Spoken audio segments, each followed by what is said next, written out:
La société du domaine skiable de Valmorel est une société privée du groupe Sofival qui a un contrat de délégation de service public avec son délégant, la communauté de communes des Vallées d'Aigues-Blanches.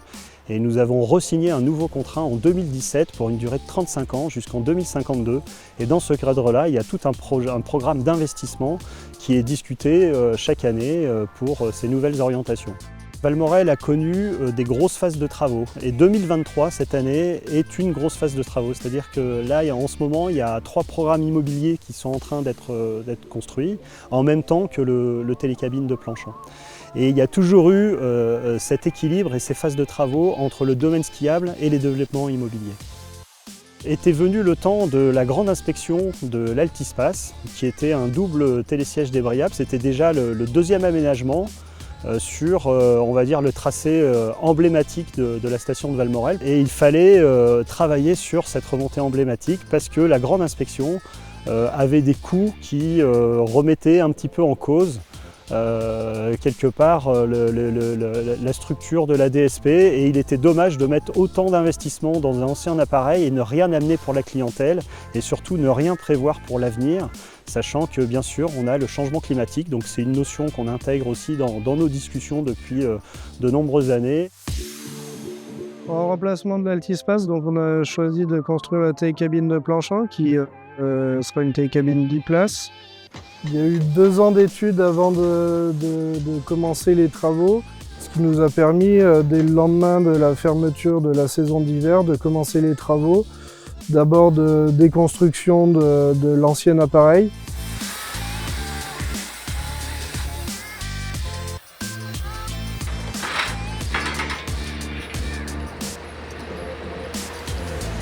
Ça s'est enchaîné avec les terrassements, que ce soit au niveau de la gare de départ et de la gare d'arrivée, sachant que le plus gros terrassement était au niveau de la gare d'arrivée avec 12 000 m3 de déblais.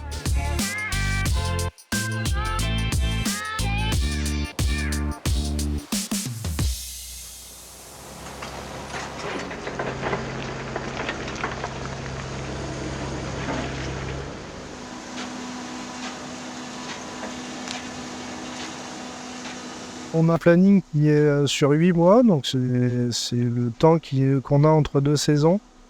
Ça laisse vraiment aucun temps mort pour toutes les opérations. On doit commencer toutes les opérations en même temps, que ce soit la gare de départ, la ligne, la gare d'arrivée. Et tout doit être à la fin synchronisé pour qu'on arrive à mettre en service juste avant l'ouverture de la saison d'hiver.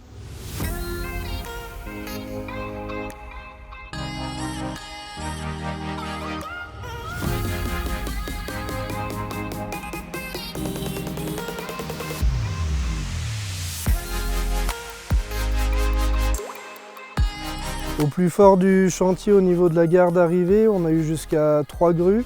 Ces 3 grues, elles ont servi à la fois à avancer le bâtiment en même temps qu'on montait la gare de la remontée mécanique. Le montage de la gare, le levage de la gare, c'est vraiment une opération qui se déroule sur 6 semaines. Là, on est bientôt fin juillet. On est dans une phase de montage de la gare motrice, qu'on appelle la G2. On est en coactivité pour optimiser les plannings avec les entreprises de génie civil, Bianco et Joly Philippe, avec qui on travaille. Et on est en train d'avancer le montage de cette gare, qui est relativement longue. C'est une des plus longues qu'on ait fait aujourd'hui, qui fera 40 mètres une fois finie.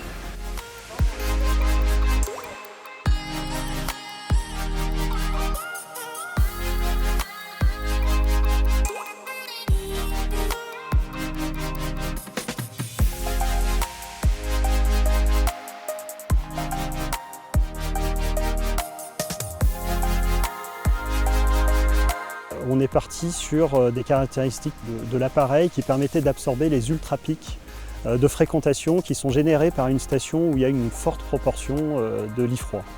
Et donc c'est pour ça qu'elle a des caractéristiques, que ce soit en débit ou en capacité cabine, qui sont un peu hors norme, et avec la fameuse vitesse des 7 mètres secondes, qui est, on va dire en parenthèse, le deuxième appareil télécabine qui aura cette vitesse. Donc là, la motrice, ce qu'on appelle le treuil, c'est ce qui donne le mouvement au câble. Donc il y a un moteur, un réducteur, on en est là. L'architecture avant et la structure est posée. Et en parallèle, on commence la gare aval, la gare G1, à partir de ce mercredi. Et ce jeudi, on héliporte le matériel qui est en attente, pré-monté, et qui sera porté par un hélicoptère.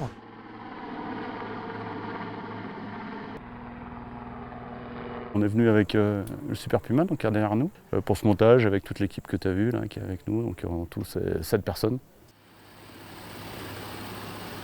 Spécificité du Super Puma, c'est un hélicoptère qui a une capacité de 4,5 tonnes à l'élan. Donc là on parle de 4,5 tonnes au niveau mer. Après, plus tu prends de l'altitude, plus il fait chaud et plus tu perds en capacité de levage. C'est pour ça que là on se retrouve dans des masses de 3,4 tonnes. C'est un hélicoptère bimoteur avec une capacité d'emport de 17 personnes à l'intérieur. Ça travaille en équipe.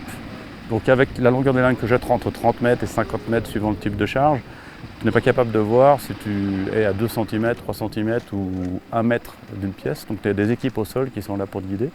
Et c'est eux, donc, par la radio, qui vont te donner vraiment qui vont affiner le positionnement de la charge. C'est eux qui font le montage vraiment en bas. Toi tu amènes la charge, tu descends tranquillement.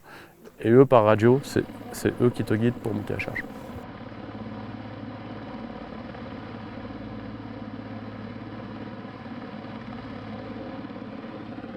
Alors la mission du jour au niveau chantier, oui c'est un gros chantier, parce que déjà 60 charges c'est pas rien, et c'est 60 charges le positionnement de montage, donc ce qui est le plus compliqué à faire en hélicoptère. Et comme tu as pu le voir, c'est quand même assez engagé pour les équipes qui sont sur les pylônes, qui on va amener des charges quand même de plus de 3 tonnes, pratiquement pas dans les mains, carrément dans les mains. Donc c'est pas des chantiers simples, c'est des chantiers où il faut être vraiment concentré tout le temps. De manière générale avec ce type d'appareil, tout est compliqué, il n'y a jamais de chantier vraiment simple. Ouais.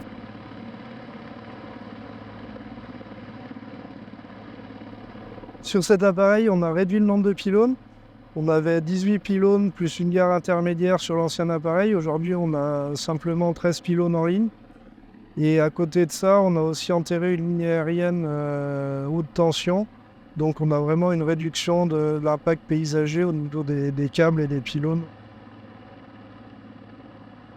Donc une fois les pylônes mis en place, ils ont été réglés, ce qui a permis ensuite de faire l'opération de déroulage du câble, pour ensuite aboutir à l'épissure qui permettra de fermer la boucle de câble.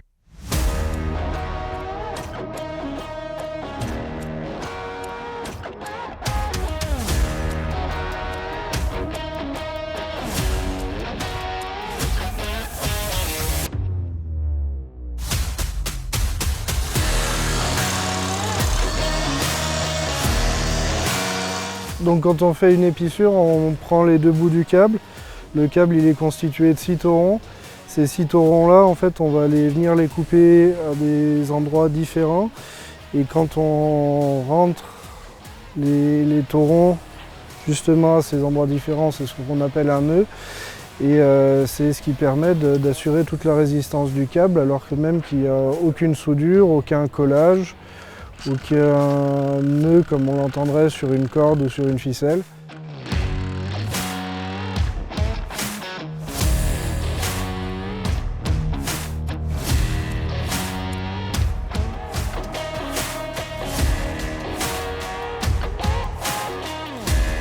Une fois l'épissure terminée, le câble va tourner senteur à vide. Ces senteurs elles vont permettre de vérifier que le câble ne vrille pas. Là, on est vraiment que sur la partie réglage en gare. Là. Du coup, là, on a fait tourner le câble comme ça, on a regardé la ligne que tout roulait bien. Puis en gare, ça se passait bien aussi. Et la prochaine étape, là, c'est mettre des cabines dans la gare, de la faire passer dans toute la gare complète, vérifier que ça soit aux cotes de partout.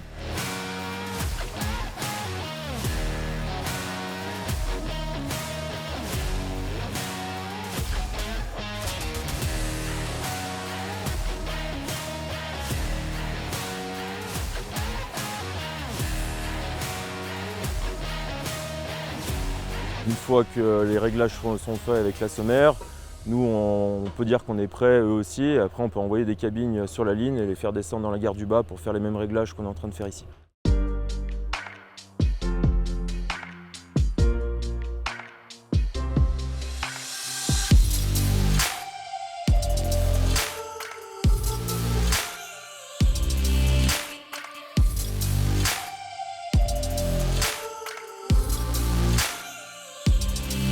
Donc les aspects environnementaux, ils ont été pris en compte vraiment depuis le début du projet.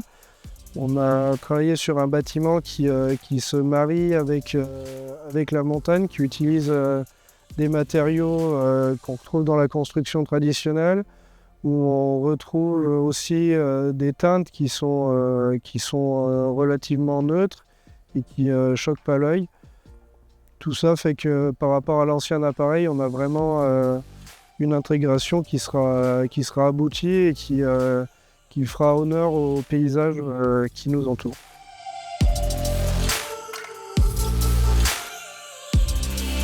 C'est un investissement qui a un certain montant.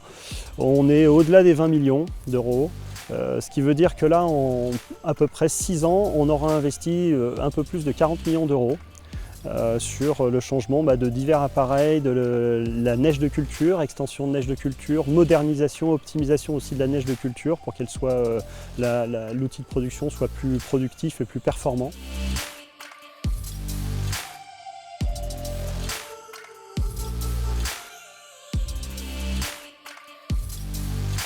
L'objectif aussi de cette télécabine, c'est de prévoir l'avenir et d'aller vers des projets, les activités de diversification, à la fois l'hiver et l'été. Donc on a plusieurs projets. On va déjà créer une nouvelle zone débutante avec un tapis. Cette zone débutante accueillera un bike park débutant l'été. Et on a un projet aussi de snow tubing qui fonctionnera aussi bien l'hiver que l'été.